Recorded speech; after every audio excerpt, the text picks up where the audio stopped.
Hello everyone, आपसे बढ़िया हूँ। जैसे कि मैं क्लास चल रही थी अपनी बायोलॉजी की, तो उसमें हमने जो सेल ऑर्गेनेल थे वो कंप्लीट कर लिए थे लास्ट 2 लेक्चर में। आज के लेक्चर में जो रिमेनिंग रहेंगे उनको कंप्लीट करेंगे आज। तो जैसे कि मैंने बताया था इनिशियली आपको कि सेल जो होता है, एक तो सेल होता है इस तरह की, इसकी होती है एक सेल मेम्ब्रेन बोल दो इसको, या फिर प्लाज्मा मेम्ब्रेन, ठीक। फिर इसमें होते हैं न्यूक्लियस, फिर यहाँ पे होते हैं सेल ऑर्गेनल, बाहर में ऐसे करके कुछ रफ टाइप। तो सेल ऑर्गेनल तो हमने कर लिया था। फिर जो होते हैं आपने पढ़ा होगा बायोलॉजिकल क्लासिफिकेशन, तो उसमें आपने पढ़ा होगा Plantae, Animalia, Protista, Fungi and Monera. तो जो ये 3 है ना, मोनेरा, फंजाई एंड प्लांटा, इनकी जो सेल मेम्ब्रेन के बाहर एक कवरिंग होती है जिसको हम बोलते हैं सेल वॉल। इसका मेनली काम होता है प्रोटेक्शन करने का from external environment and bacteria virus जो भी होता है उसके बारे में। तो आज सेल मेम्ब्रेन, आज का जो सेंट्रल थीम है जो लेक्चर का, cell membrane and type of movement in cell, तो वो करेंगे आपका। तो इसको मैं रफ करता हूँ आपको। तो देखिए, अब पहले बात होती है अपनी सेल मेम्ब्रेन की। एक मिनट रुक जाओ। सेल मेम्ब्रेन की बात होती है तो देखिए, सेल मेम्ब्रेन आपकी सेल वॉल। तो ये सेल वॉल 3 चीज़ों पर प्रेजेंट होती है जो हमने क्लासीफाई किया आपका, मोनेरा, फंजाई आपका, और आपका हो गया प्लांटे। तो इन तीनों के अंदर सेल वॉल मिलती है, लेकिन सेल वॉल का जो कंपोजिशन होता है अलग अलग चीज़ों से मिलकर बनी होती है। तो देखिए किसमें किसकी बनी होती है। तो इसमें बनी होती है आपकी ये पेप्टिडोग्लाइकेन, इसमें बनी होती है काइटिन की, ये एग्जाम में पूछा गया है। और ये बनी होती है आपकी सेलुलोज की, ठीक। तो ये सेलुलोज बना होता है आपका, जो इसमें जो मोनोमर यूनिट होती है उसको बोलते हैं ग्लूकोज, मतलब ये इसका है मोनोमर। क्यों आप पता है कि सेलुलोज जो है एक पॉलीसेकेराइड है, ठीक। तो ग्लूकोज होता है, इसमें जो बॉन्डिंग होती है आपकी, बॉन्डिंग होती है अल्फा 1,4 बॉन्डिंग, ठीक। काइटिन बनी होती है, फंजाई ये बनी होती है काइटिन की। काइटिन में क्या होता है, एन एसिटाइल डी ग्लूकोसा अमाइन, ठीक है, ग्लूकोसा अमाइन। और ठीक है, ये आपका होता है ये पेप्टिडोग्लाइकन, ये बना होता है 2 चीज़ों से बना होता है, एक मुरामिक एसिड आपका, मुरामिक एसिड और एसिड, और बना होता है किसका, एन एसिटाइल डी ग्लूकोसा अमाइन, ठीक है। तो ये आपका मैंने बताया अबाउट सेल वॉल कि सेल वॉल जो है 3 किंगडम में मिलता है आपका, मोनेरा में, फंजाई में, प्लांटा में, समहाउ पोर्टिस्टा में भी प्रेजेंट होता है, ठीक है। तो और एनिमिलिया में बिल्कुल सेल वॉल नहीं होती। तो ये सेल वॉल बनी किसकी होती है, तो मोनेरा में बनी होती है आपकी पेप्टिडोग्लाइकेन की, फंजाई में बनी होती है काइटिन की, प्लांटा में बनी होती है सेलुलोज की, ठीक है। ये तो इनकी है ये जो जितने दिख रहे हैं यहाँ पे, ये सारे जो है एक क्या है, पॉलीसैकेराइड, ठीक। तो आपको पता है कि पॉली मतलब क्या होता है, मोर देन 1। तो जो इसकी यूनिट होती है सेलुलोज में जो होती है यूनिट, वो होती है ग्लूकोज की होती है आपकी, काइटिन में होती है एन एसिटाइल डी ग्लूकोसामाइन, मतलब कि एसिटाइल ग्रुप के अंदर इसमें नाइट्रोजन होता है, और डी जो होता है डेक्स्ट्रोज और मंडोज, ये बायोकेमिस्ट्री का पोर्शन होता है, वहाँ पर होता है। ये छोड़ो आप, ये देख लिया, समझ गया। फिर मोनेरा में बनी होती है पेप्टिडोग्लाइकेन की, जो होती है एन एसिटाइल डी ग्लूकोसामाइन और मुरामिक एसिड। कि एक बार पूछा जाता है कि मुरामिक एसिड किसके सेल वॉल में प्रेजेंट होता है, तो वो आपका मोनेरा के अंदर। तो बेसिक इतना था अबाउट सेल वॉल के बारे में आपको। हाँ, एक चीज़ और नोट कर लो, जैसे पता है आपको कि प्लांट जो है फोटोसिंथेसिस करते हैं और वो फूड बनाते हैं। तो फूड जो करते हैं वो स्टोरेज वो करते हैं ग्लूकोज फॉर्म में, किस फॉर्म में, स्टार्च के फॉर्म में, अबाउट स्टार्च। कई बार पूछा गया कि स्टार्च एक पॉलीसैकेराइड है, ये किसका मिलकर बना होता है, तो ये भी बना होता है ग्लूकोज का, ठीक है। और इसमें जो बॉन्डिंग होती है, इसमें जो बॉन्डिंग होती है आपकी अल्फा 1 फॉर ग्लूकोज, सॉरी इसमें यहाँ अल्फा नहीं, यहाँ बीटा होता है आपका, बीटा। तो ये याद रखना, स्टार्च भी बना होता है ग्लूकोज का, सेलुलोज भी बना होता है ग्लूकोज का, लेकिन अंतर क्या है, इसमें बॉन्डिंग होती है अल्फा 1 फॉर ग्लूकोज में, alpha 1 for glucose, alpha 1 for bonding, sorry alpha 1 for bonding. मतलब जो ग्लूकोज मोलिक्यूल जुड़े होते हैं किसके, alpha 2 glucose molecule alpha 1 for bonding से, और इसमें बीटा 1 फॉर बॉन्डिंग। तो ये था अबाउट आपके सेल वॉल के बारे में। इसके बाद शुरू करेंगे type of movements in cell, ठीक है। इससे ज़्यादा आपको सेल वॉल के बारे में नहीं पढ़ना। हाँ, क्या हुआ जाता है प्लाज्मा मेम्ब्रेन, तो याद रखना, मैं बताता हूँ ओरली। प्लाज्मा मेम्ब्रेन का जो होता है मॉडल, जो स्ट्रक्चर था वो दिया था सिंगर निकोल्सन ने, और ये कहा कि जो प्लाज्मा मेम्ब्रेन है वो बनी होती है फॉस्फोलिपिड से। पहला पॉइंट बनी किसकी होती है, फॉस्फोलिपिड्स की, और ये होती है बाइलेयर। बस इससे ज़्यादा आपको नहीं आता एग्जाम के अंदर। अब देखो movement of molecules in cell.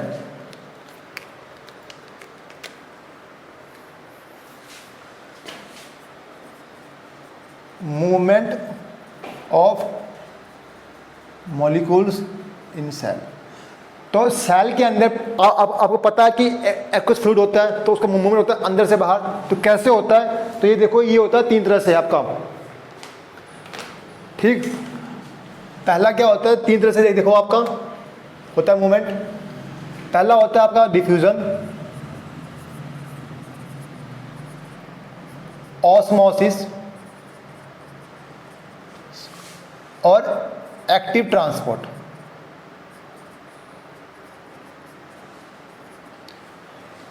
ये जो होता है आपका active transport energy consuming,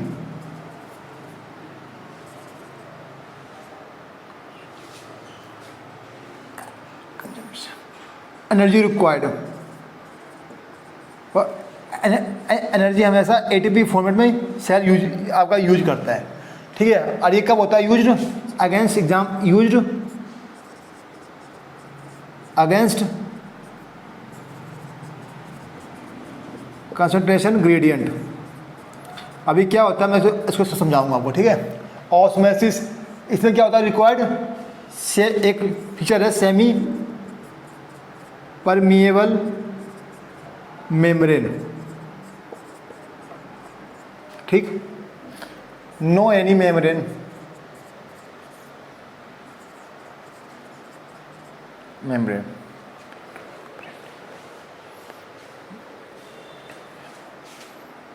membrane, ठीक है, आपका हो गया। एक होता है लॉ ऑफ डिफ्यूजन।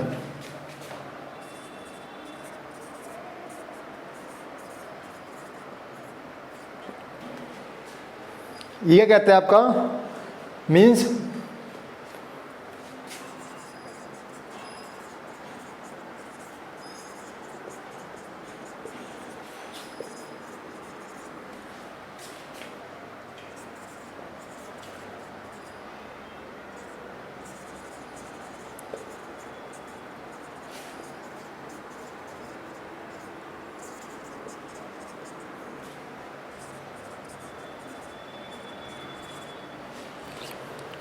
ठीक।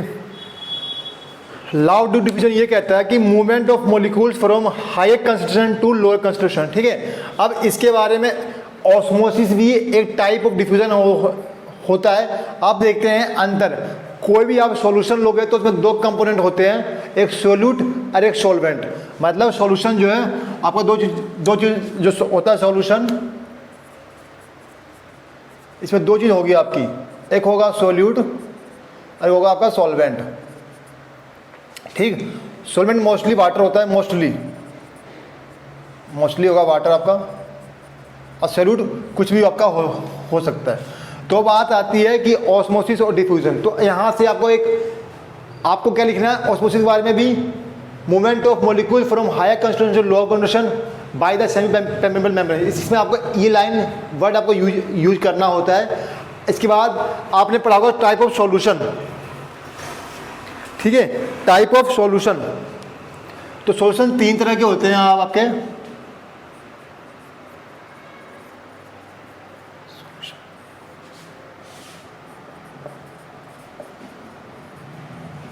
हाइपरटोनिक, हाइपोटोनिक और आइसोटोनिक, ठीक। ये 3 तरह के सॉल्यूशन होते हैं। इसमें क्या होता है, पहले वाले में एक आपको एक डायग्राम शो हो रहा होगा अभी, 1 मिनट। उसमें देखो 3 तरह के सेल दिख रहे हैं आपको। हाइपरटोनिक में क्या होता है, जो वाटर मॉलिक्यूल्स होते हैं सेल से बाहर मूव करते हैं। इसका मतलब क्या होता है कि जो सेल का जो बाहर का इन्वायरमेंट है वहाँ पे सोल्यूट का कंसंट्रेशन हायर है एज कंपेयर टू सेल। उससे क्या होगा, सेल आपका श्रिंक होगा, ठीक। इसमें क्या होगा, सेल श्रिंकिंग। सेल क्या इसमें होगा, सेल श्रिंक, सेल जो श्रिंक होगी आपकी, ठीक है, श्रिंक। इसमें क्या होगा, सेल स्वैलन या फिर टर्जिड, टर्जिड, TURGID, टर्जिड। इसमें क्या होगा, नो एनी चेंज।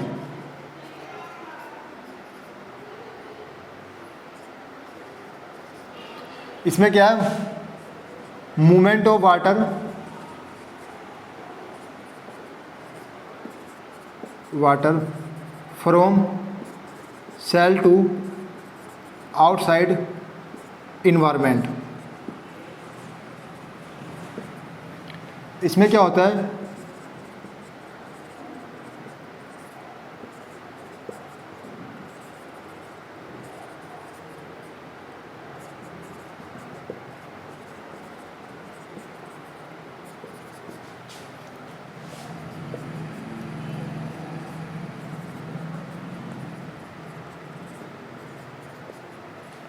ये देखो मैंने 3 पॉइंट लिखा है। इसका मतलब क्या होता है, ये means outer environment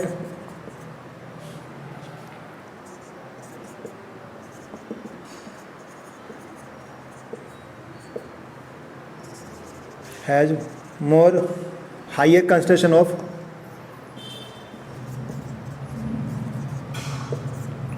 solute as compare to cell, ठीक। इसमें क्या होगा,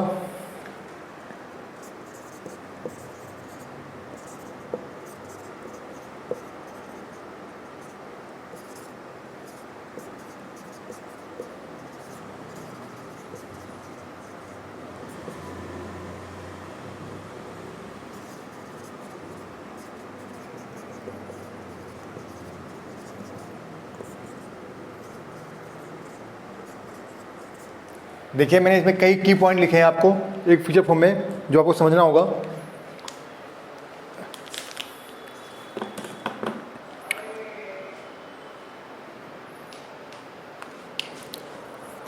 इसमें मैंने क्या लिखा, शोषण 3 तरह का होता है, हाइपरटोनिक, हाइपोटोनिक और आइसोटोनिक। मेरे लेफ्ट हैंड साइड में एक पिक्चर शो होगा इस टाइप में, उसमें देखना आप।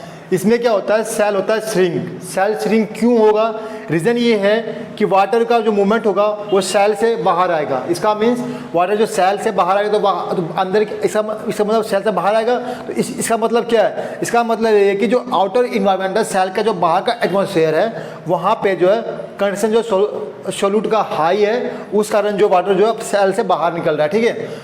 ठीक है, देखो आप हाइपोटोनिक सोल्यूशन है, इसमें क्या होगा, सेल स्वेल, सेल फूल जाएगी। मैं बाद में दूंगा आपको एग्जांपल, ठीक है। तो इसमें इसका कारण क्या है, movement of water from outer environment to cell, कि बाहर के इन्वायरमेंट से सेल के अंदर जाएगा वाटर। देखो दूसरे में आपको दिख रहा होगा, हाइपोटोनिक के अंदर येलो रंग से आपको दिखाया गया एरो। इसमें क्या होगा, जब बाहर अब अंदर का इन्वायरमेंट सेम है आपका आउट, तो then no any movement of water because same level of solute concentration. तो ये था आपका सोल्यूशन। इसको समझो आप एग्जाम्पल रूप से। जब आप चना होता है ग्राम उसको देते हो ना फूलने के लिए पानी के अंदर, तो इसका मतलब क्या होता है, तो चना सूखा सूखा सा होता है, लेकिन जब सुबह देखते हो उसको पानी डालने के बाद वो जाता है फूल। इसका मतलब क्या हुआ कि जो आपका सेल है मीन्स चना है, उसके अंदर जो सोल का जो कंसंट्रेशन है वो काफ़ी हाई है एज कम्पेयर टू जिसमें आपने वाटर में उसको भिगोया है। तो मीन्स उस टाइम जो सॉल्यूशन है आपका वो है हाइपोटोनिक सॉल्यूशन, तो उसके कारण चना जो है फूल जाता है आपका। और इसका देखो एग्जाम्पल है हाइपोटोनिक सॉल्यूशन का। आप क्या करना, एक घोल बनाना नमक का, ठीक है, एक सोलर वाटर में उसमें 20 ग्राम देना नमक डाल, फिर क्या करना उसको जो है उसमें डालना अंगूर, अभी मौसम आने वाला अंगूर, जो अंगूर डालोगे तो अंगूर जाएगा ब्रस्ट। इसका मतलब क्या हुआ कि जो बाहर का सॉल्यूशन था जो आपने नमक बनाया उसमें जो सोल्यूट जो है नमक काफ़ी हाई मात्रा में है एज कम्पेयर टू क्या ग्रेप्स जो आपने उसमें डाला है। उसके कारण क्या हुआ, ग्रेप्स के अंदर वाटर का कंसंट्रेशन काफ़ी हाई था, उस कारण जो वाटर जो मूव किया फ्रॉम मतलब ग्रेप्स टू आउटर इन्वायरमेंट, इस कारण सेल जो है ब्रस्ट हो गई, मतलब सेल श्रिंक हो गई। तो ये था टाइप ऑफ सॉल्यूशन। इसके बाद आपका ये मेन था आपका इसके साथ अब आपका सेल जो है ख़त्म हो गया। तो इसमें कई बार पूछा जाता है आपको difference between prokaryotic and eukaryotic. तो आई होप कि इसको आप खुद भी कर सकते हैं, लेकिन मैं इसको की पॉइंट लिखवा देता हूँ आपको। तो इसको मैं इसको रब करता हूँ, इसको आपने नोट कर लिया होगा।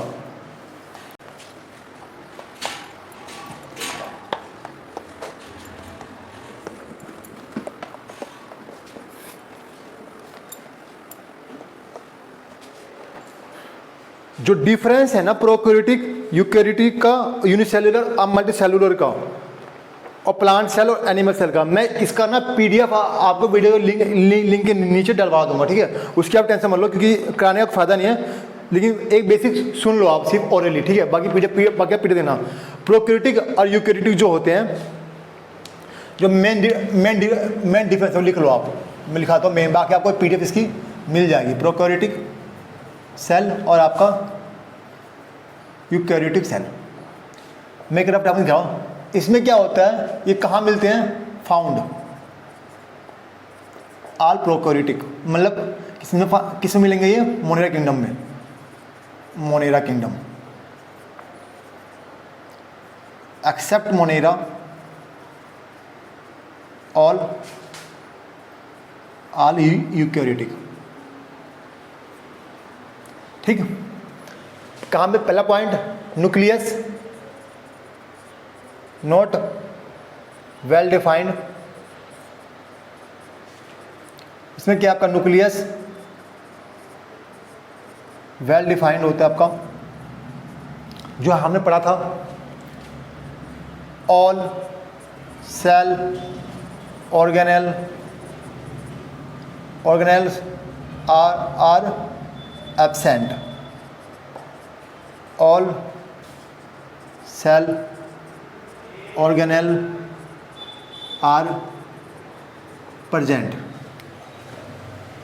genetic material is single circular in nature and only one copy found, या भी प्रेजेंट लिख लो उसमें, ठीक। इसमें लिखो जेनेटिक मटेरियल मोस्टली लीनियर होते हैं, ठीक है। तो क्या लीनियर होते हैं, and more than one chromosome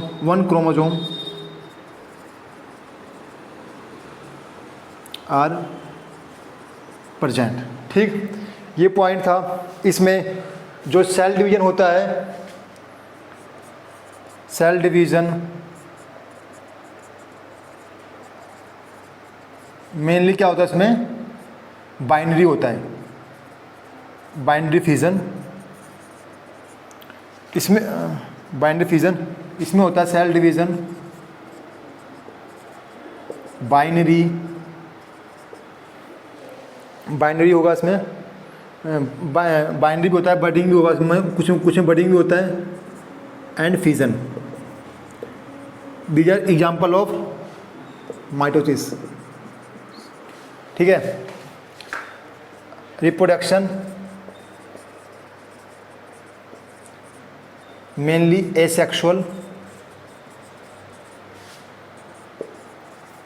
reproduction both asexual और सेक्सुअल, ठीक है। ये की पॉइंट थे आपके जो मैंने बता दिया आपको प्रोक्रियोटिक और यूक्रियोटिक के अंदर। बाकी इसकी पीडीएफ जो आपको नीचे जो है कमेंट नीचे जो है आपको मिल जाएगा। इसी के साथ आपका जो है सेल जो है कंप्लीट हो गया यहाँ से। और इसके बाद हम करेंगे अपना बायोलॉजिकल क्लासिफिकेशन, जो एक मेनली है कुछ आधे घंटे का लेक्चर होगा, उसके बाद आपका बायोलॉजी खत्म हो जाएगा। तो ये क्लास थी आपकी सेल के ऊपर। इसके बेस पे जो आप जो है कोई भी सेल के क्वेश्चन आप कर सकते हो। मेनली जो कवर था मैंने करवा दिया। अगर कोई डाउट है सेल में तो आप कमेंट बॉक्स में कमेंट अपना कर सकते हैं।